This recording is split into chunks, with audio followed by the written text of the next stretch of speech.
هل يستوي الذين يعلمون والذين لا يعلمون وقال نبينا محمد صلى الله عليه وسلم من سلك طريقا يلتمس فيه علما سهل الله له طريقا إلى الجنة.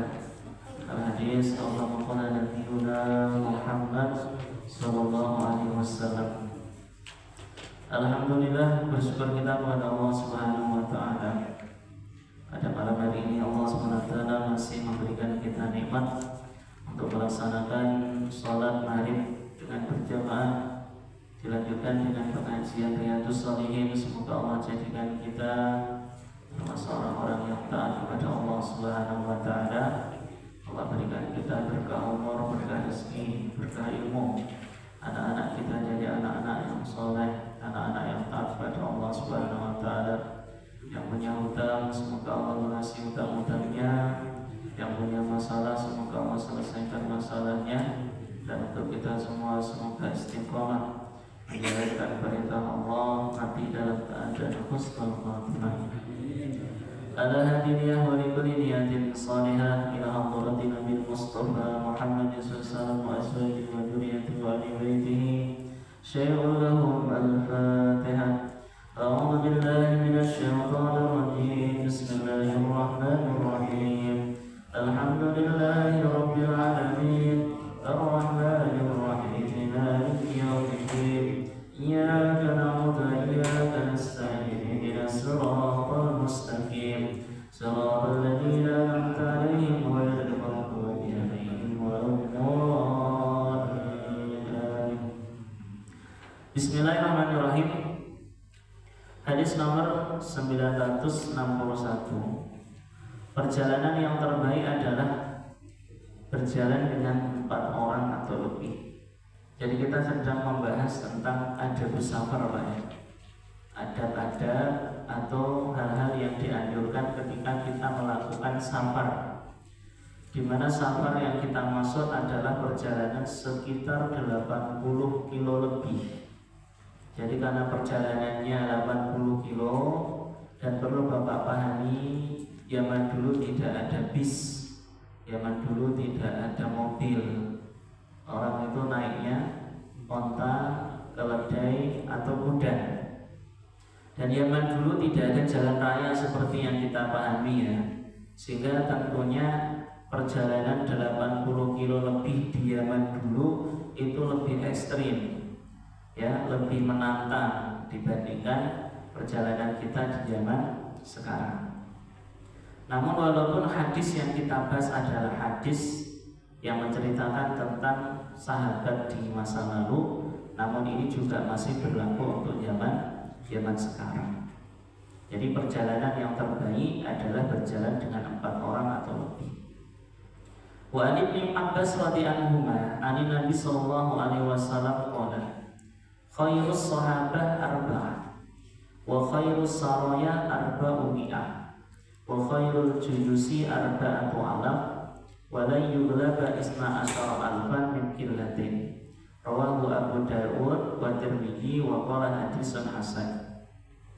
Dari Ibnu Abbas radhiyallahu anhu, dari Nabi sallallahu alaihi wasallam, beliau bersabda, sebaik-baik sahabat dalam perjalanan, khairus sahabat, sebaik-baik sahabat dalam perjalanan adalah 4 orang.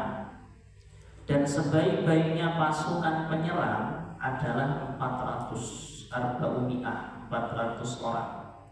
Dan sebaik-baiknya pasukan adalah 4.000 orang, dan 12.000 orang tidak akan pernah terkalahkan karena jumlah yang sedikit. Hadis riwayat Abu Dawud dan Tirmidzi, dan beliau berkata hadis ini adalah hadis hasan.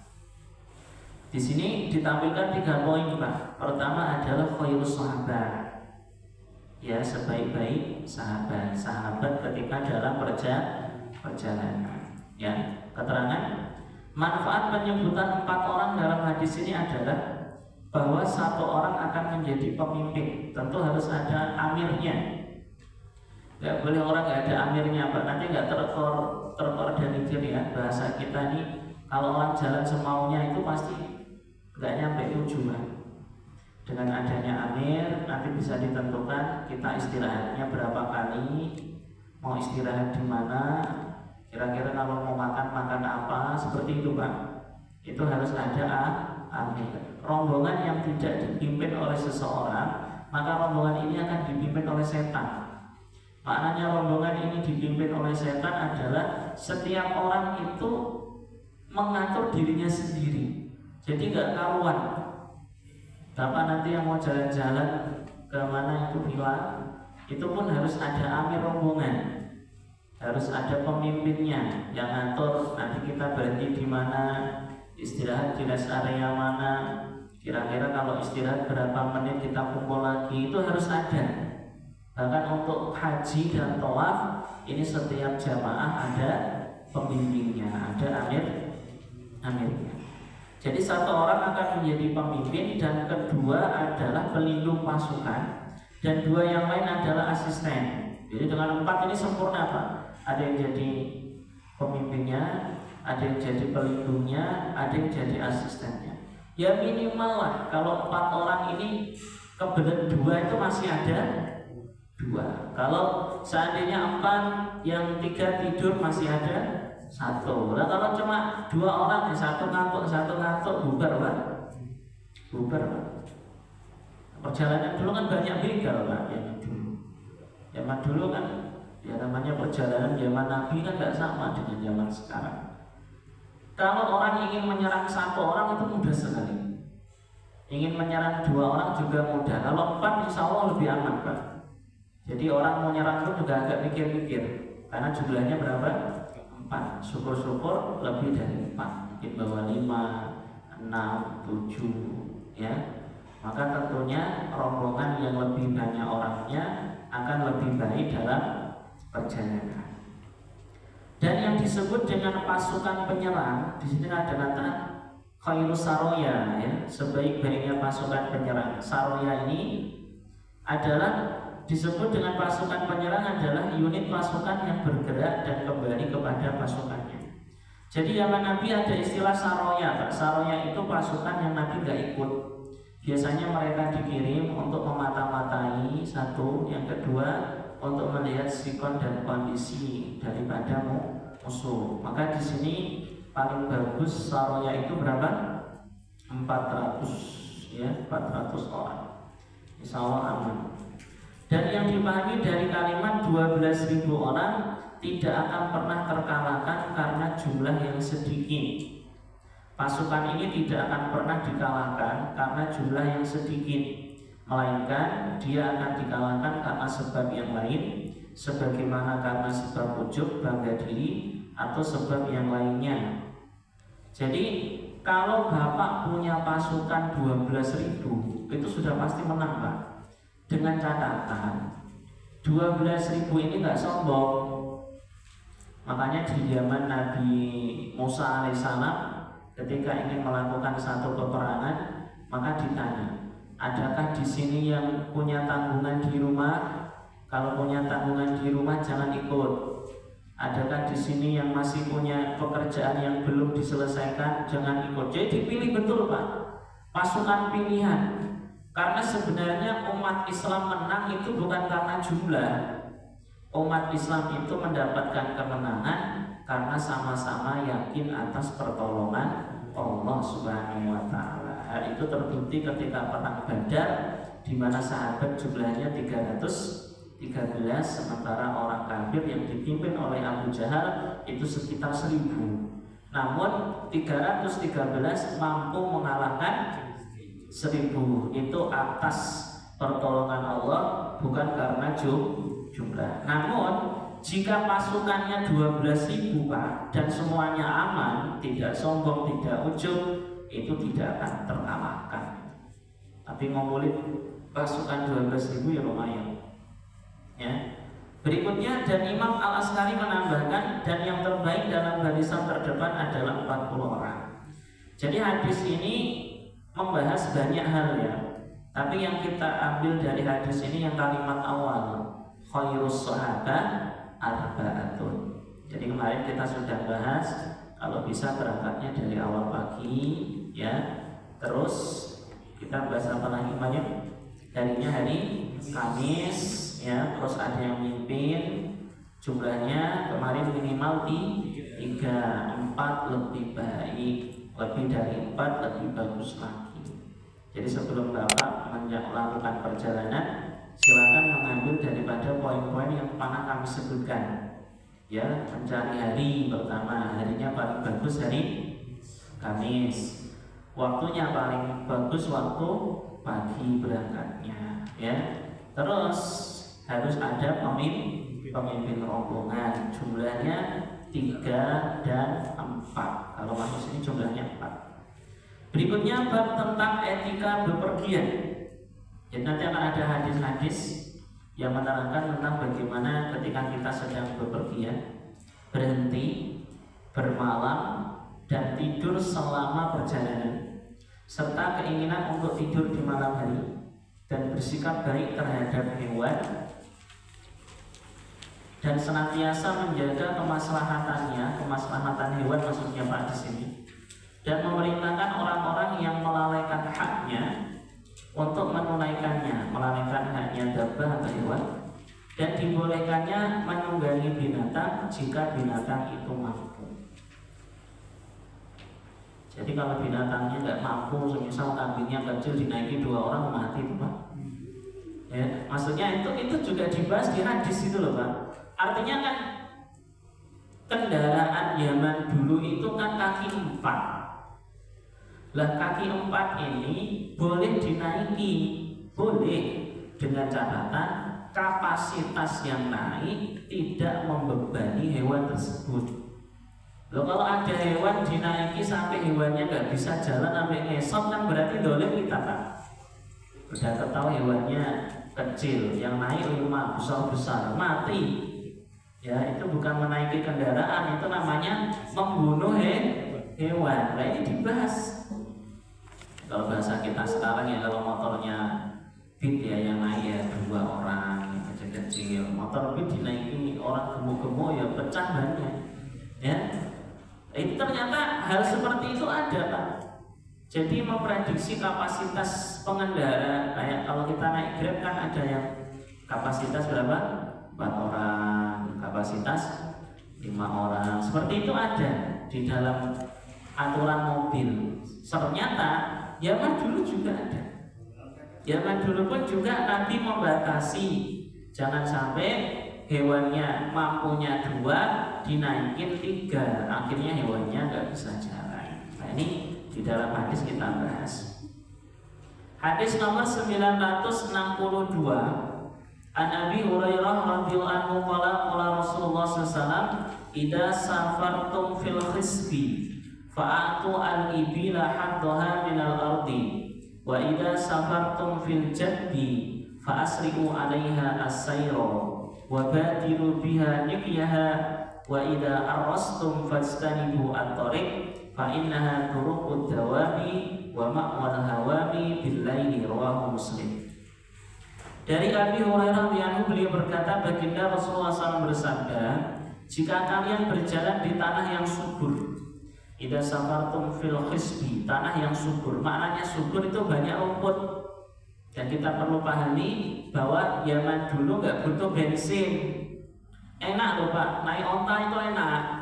Onta tidak perlu disetir sebenarnya, karena dia nyetir sendiri. Yang kedua, onta itu hewan, jadi nggak butuh bensin. Kalau ketemu rumput ya makan rumput. Nah, kalau sekarang naik motor bensinnya habis, kita nonton loh Pak.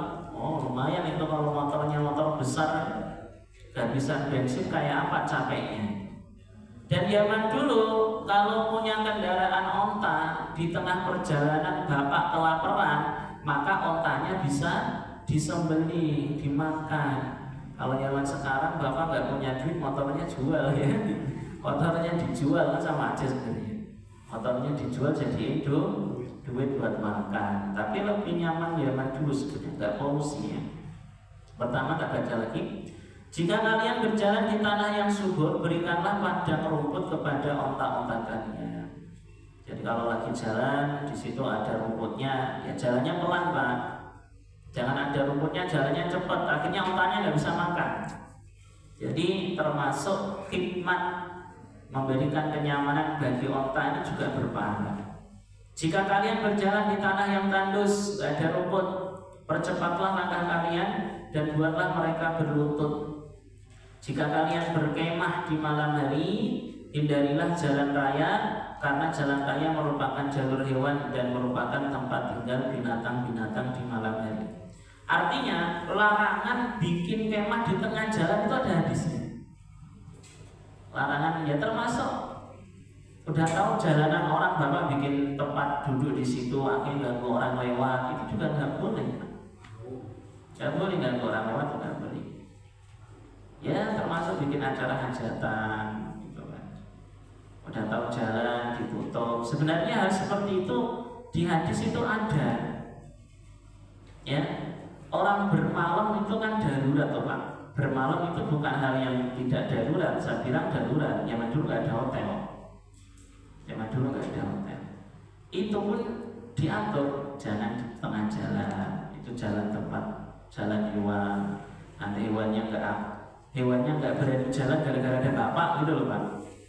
Artinya orang bikin kemah di tengah jalan sehingga membuat hewan nggak berani lewat, itu dilarang dalam Islam. Apalagi bikin acara di tengah jalan nyusahin orang, itu pun sudah dilarang.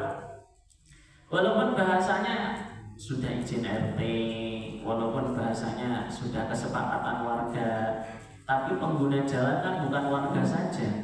Tukang paket, pengguna jalan, tukang ojek, pengguna jalan, mungkin ada tamu. Saya tuh pernah kelimpungan ya Pak.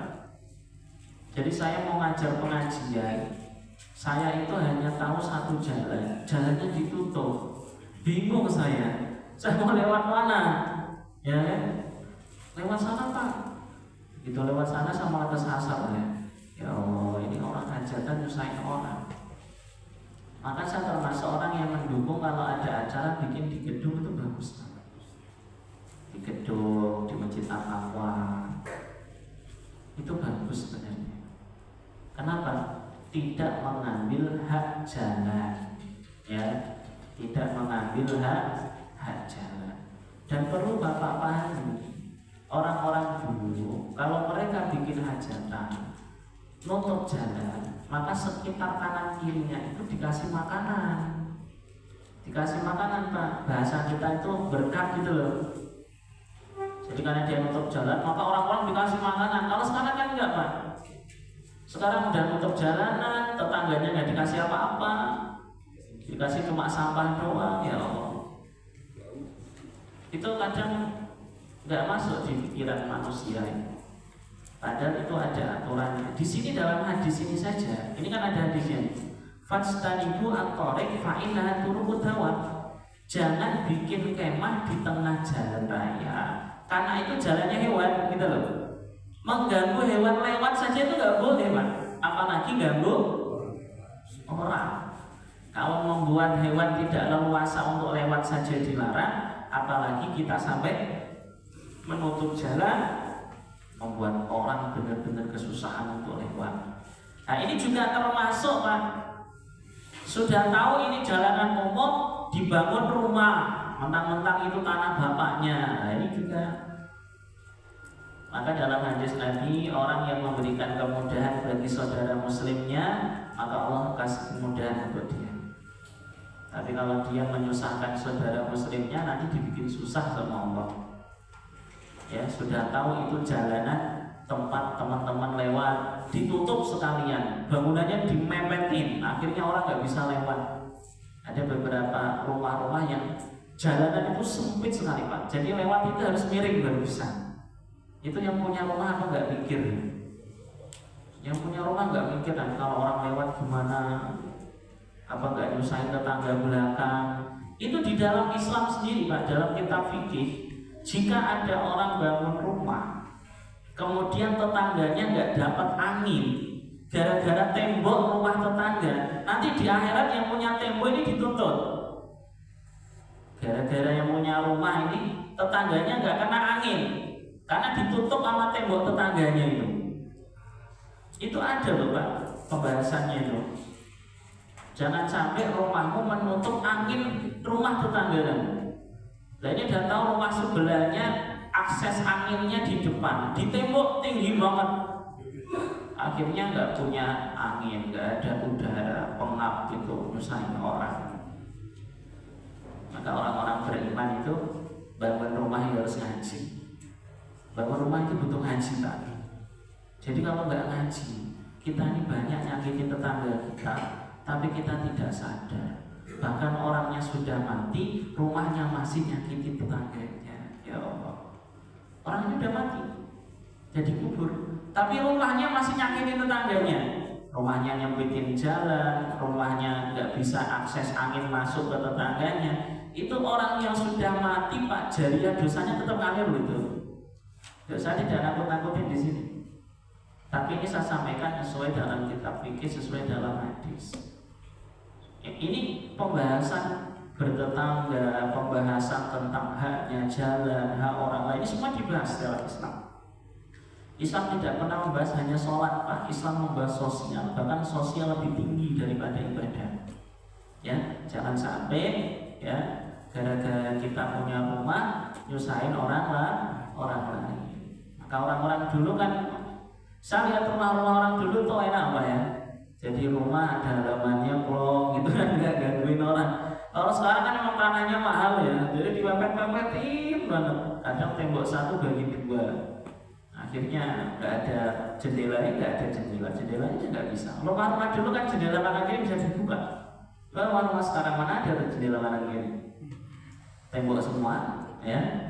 Nah ini yang perlu disampaikan itu sekilas. Bahasanya jangan sampai kita mengambil hak jalan, termasuk bikin acara hajatan dan lain sebagainya. Maka termasuk bagus Bapak kalau mau ada acara nikahan apapun, cari tempat-tempat yang tidak makan haknya orang, yaitu di aula kelurahan. Ya ada ya. Kalau mau murah di pesantren Pak, yang kemarin Ustaz Muhtar bikin acara murah itu di dekat Masjid Sultanah. Itu bikin di situ murah itu. Tidak terlalu mahal, ya. Parkirannya juga luas. Yang kemarin ikut datang ke acaranya Ustaz Muhtar itu, nah itu di situ tuh enak itu tempatnya Pak. Jadi nggak ganggu orang lewat, itu apa ya? Udah di tengah jalan, ganggu orang lewat, orang kesusahan. Nah, makanya ada orang yang nikah didoain berkah, ada orang yang nikah nggak dapat keberkahan gara-gara acaranya nyusahin orang. Maka nikahnya gak berkah. Termasuk nikahnya gak berkah, susah punya keturunan. Termasuk nikahnya gak berkah juga, habis nikah berantem mulu Pak. Mungkin pas waktu acara nikah itu banyak nyusahin orang Pak. Maka begitu dia jadi rumah tangga disusahin sama Allah Subhanahu wa Ta'ala. Maka penting mumpung belum terjadi ya, nanti kalau mau bikin acara, kita cari momen-momen atau tempat-tempat yang sekiranya gak ganggu orang lewat. Jangan mengganggu hak jalan seperti itu. Tak baca lagi. Keterangan yang dipahami dari kalimat berikanlah padang rumput kepada onta-onta kalian, yaitu bersikaplah lembut kepada onta-onta dalam perjalanan agar mereka dapat merumput selama perjalanan. Enak Pak, main onta sambil ontanya makan rumput, jadi gak perlu ngasih bensin. Dan ketika tanahnya tandus, maka percepatlah perjalanan mereka agar mereka mencapai tujuan sebelum kelelahan dalam perjalanan. Jadi kalau tanahnya gersang itu dianjurkan cepat. Bahasa mudahnya, kalau daerahnya sejuk jalannya santai. Kalau panas cepat. Nah ini Pak, aturan seperti itu kalau perjalanan. Kalau cuacanya sejuk, nyaman, maka jalanlah dengan santai. Tapi kalau cuacanya panas, cuaca panas gersang, maka jangan pelan-pelan. Itu merusak motor iya, merusak fisik iya. Maka buru-buru, cepat-cepat ya, supaya kita melewati udara panas tersebut. Ini sama seperti pembahasan dalam hadis. Dan karena kendaraan pada zaman dulu adalah onta dan kuda, maka di hadis ini kita diperintah untuk bersikap lembut kepada kendaraan kita, karena mereka juga makhluknya Allah SWT. Pertanyaan, apakah nanti akan kembali manusia menaiki onta dan kuda? Gak usah, ya akan terjadi Pak. Sekarang sudah banyak Pak. Sekarang sudah banyak orang yang melihara kuda. Sekarang juga sudah banyak orang yang melihara onta. Artinya suatu saat nanti dan pasti akan terjadi, bahan bakar itu pasti habis, Mas. Itu sudah diprediksi dalam hadis itu.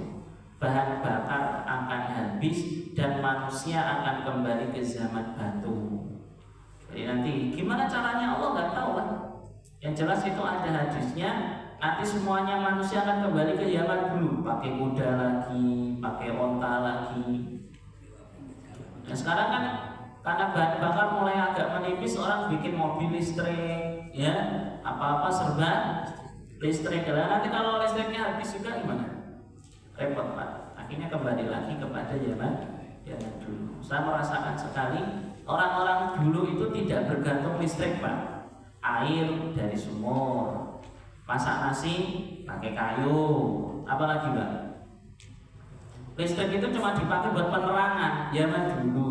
Zaman dulu, coba zaman sekarang mati listrik sekali nggak bisa mandi, airnya habis, apalagi nggak bisa masak nasi, ya nggak bisa ini, nggak bisa itu, wah ribetnya. Jadi listrik zaman sekarang itu udah kayak nyawa itu Pak. Kalau zaman dulu kayak happy, kali ada listrik, nggak ada listrik ya tetap bisa masak, air tinggal ngambil dari sumur ya, apalagi ya nggak butuh HP, orang nggak punya HP ya Pak dulu. Ada butuh main ke rumah, silaturahmi, nyebar undangan pakai mulut ya, nyebar undangan pakai mulut Pak, bayar satu orang sekampung diundang semua itu. Masih ingat saya waktu masih kecil itu. Jadi kalau zaman dulu nggak ada undangan model-model kertas, undangan itu dari mulut ke mulut itu. Cuma zaman sekarang kan pakai aplikasi ya, aplikasi langsung undangannya nongol di HP. Jadi kesan silaturahminya memang berkurang ya sekarang.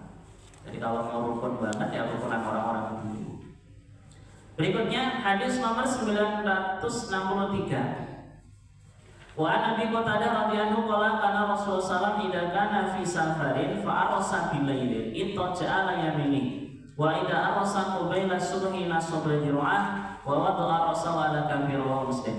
Dari Abi Qatadah radhiyallahu, beliau berkata, dahulu ketika baginda Nabi SAW dalam perjalanan dan singgah di malam hari, idza kana fi safarin fa arsa bil lail, singgah artinya istirahat, maka beliau berbaring miring ke kanan. Jadi sunahnya kalau Bapak sedang safar, tidurnya jangan terlentang, nanti terlalu pulas, kepulesan nanti tidurnya. Ini beliau tidurnya baring miring ke kanan. Namun jika beliau berhenti sesaat sebelum fajar atau sebelum subuh, beliau menyangga tubuhnya dengan lengan beliau dan menyandarkan kepalanya di atas tangan beliau. Nanti saya praktek. Jadi kalau tidur sebelum subuh atau dikit lagi subuh, beliau tidak tidur seperti ini Pak, tapi tidurnya tangannya digini. Jadi tidurnya tetap sebelah kanan menghadap kiblat dengan posisi tangan kayak gini.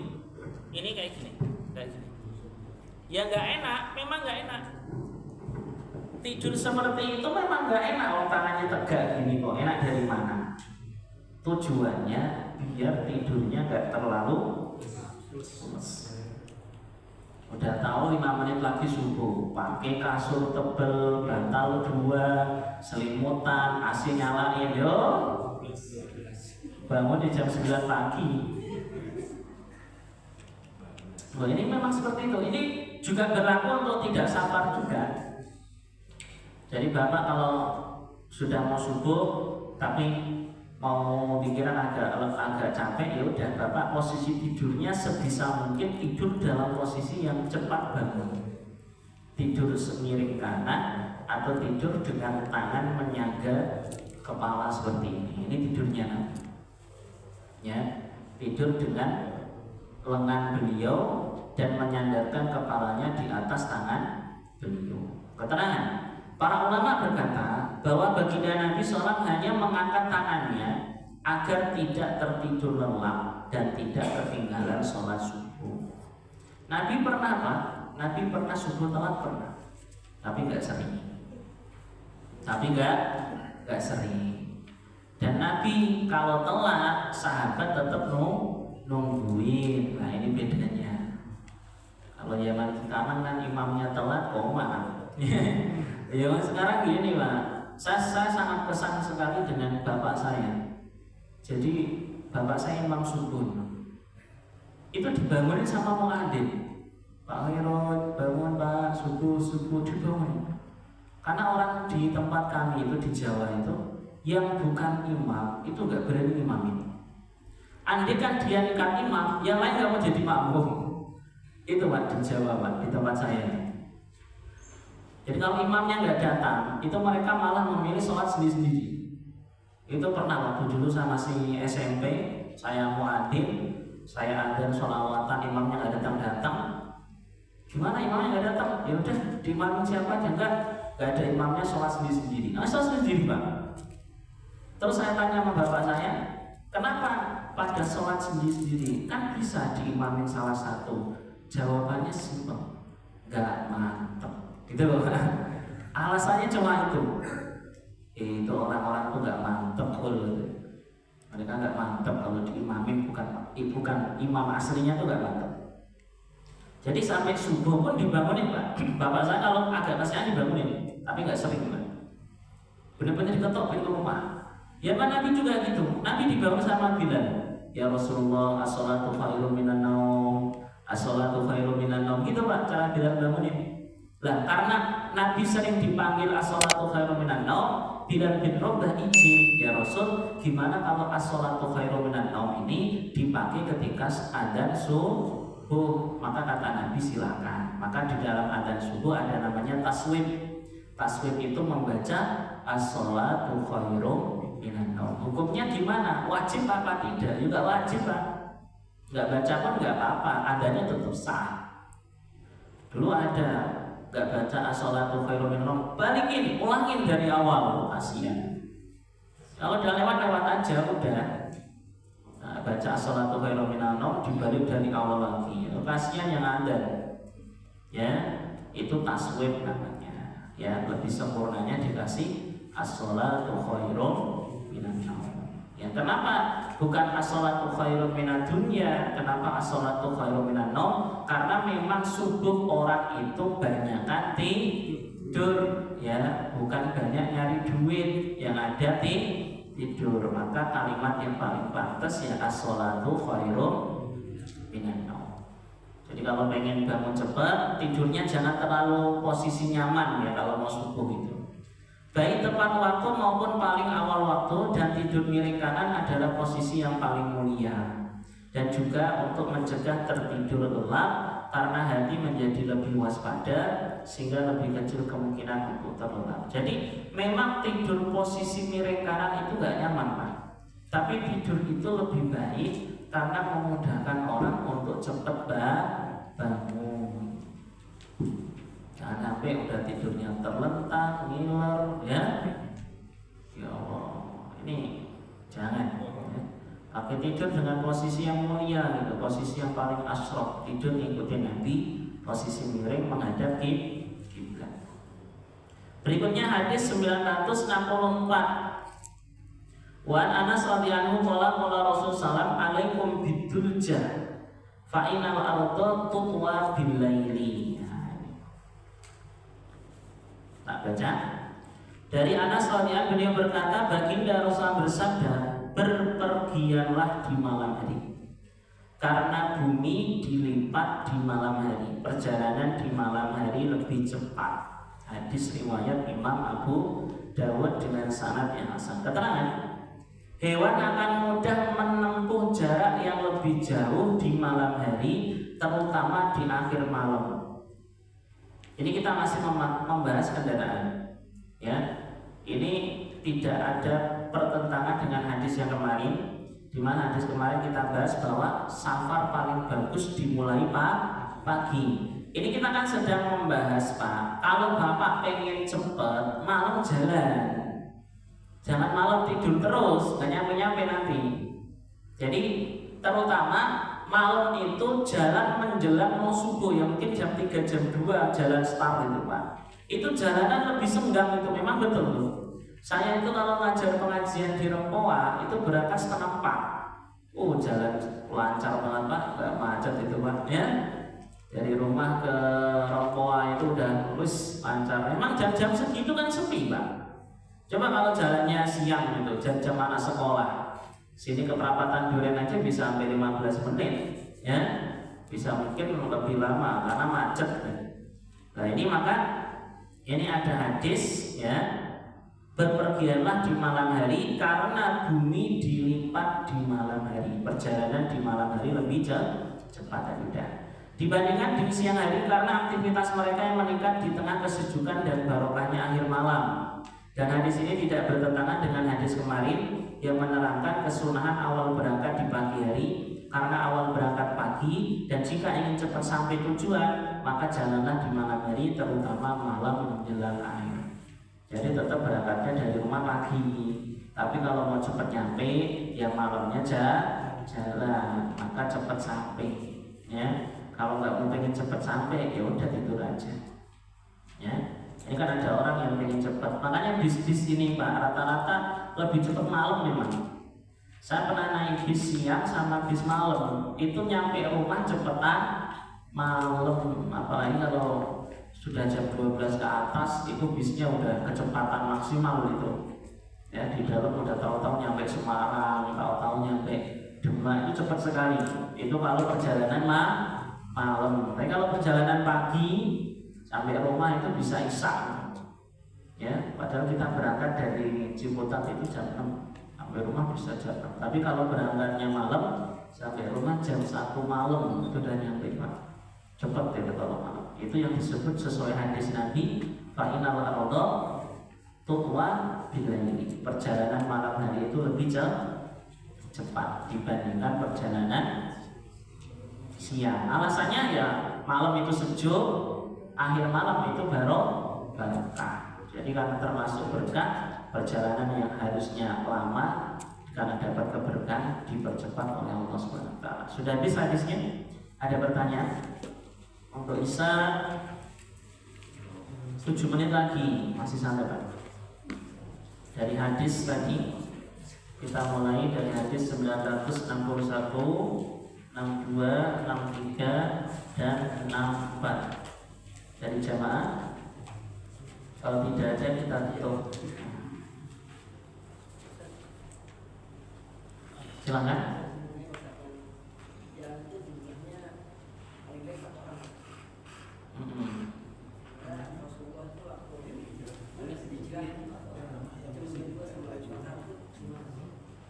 Hijrah darurat, bukan berdua. Nabi itu berempat kok.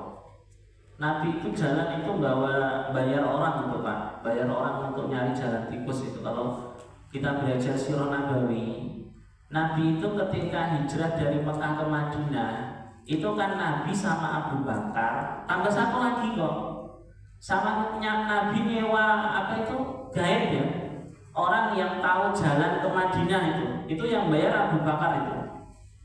Jadi Nabi tidak berdua, Nabi ada pemandunya. Nah kalau berdua-dua nyasar loh Pak, nyasar nanti. Itu ada di dalam kitab Sirah Nabawi. Jadi Nabi bukan jalan berdua, Nabi itu Nabi Abu Bakar sama bayar orang Badui untuk mempersiapkan jalan atau lokasi-lokasi yang aman supaya tidak disamperi. Nah, cuma Nabi punya taktik Pak. Taktiknya Nabi apa? Ketika Nabi sudah sampai di tengah perjalanan, Nabi nggak langsung jalan. Nabi diam dulu di gua. Itu selama 3 malam di situ.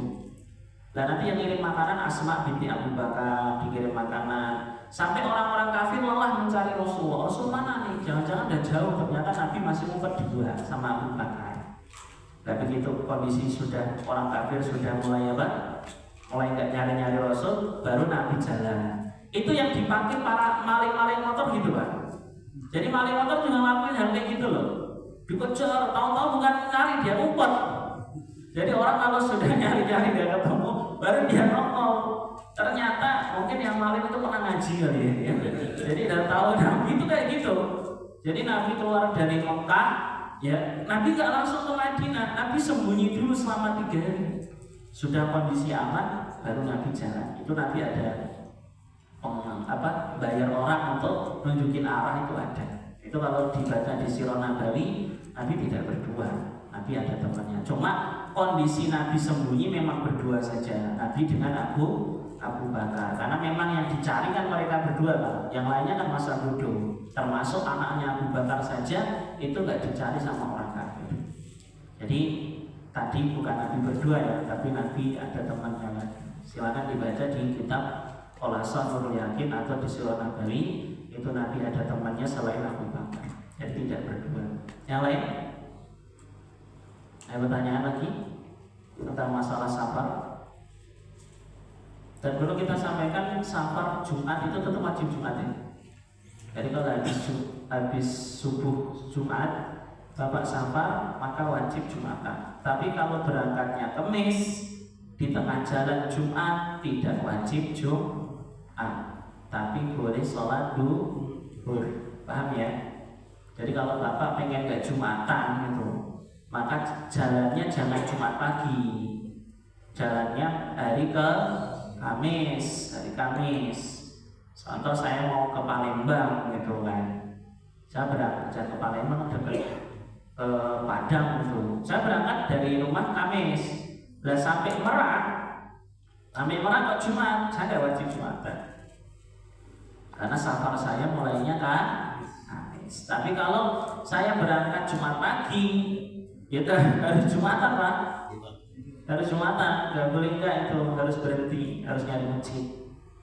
Ya, tapi kalau Bapak berangkatnya Kamis, maka tidak perlu Jumatan. Tapi kalau Jumatan boleh, Tapi kalau mau duhuran pun juga boleh. Tapi kalau berangkat Jumat pagi, tidak boleh diganti duhur, harus Jumatan. Ya, kalau nggak Jumatan ya kena hukum meninggalkan Jumat. Cukup insyaallah ya. Semoga Allah terima pengajian kita, amin. Dan semoga Allah Subhanahu wa taala ya jadikan perjalanan kita perjalanan yang aman, perjalanan yang mengikuti sunnah baginda Rasulullah. Subhanallah, asyhadu an la ilaha illa anta, astaghfiruka wa atubu ilaik. Assalamualaikum warahmatullahi wabarakatuh. صلى عليك الرحمن أزكى الصلاة والسلام يا ربي ارفع مقامه دوما في كل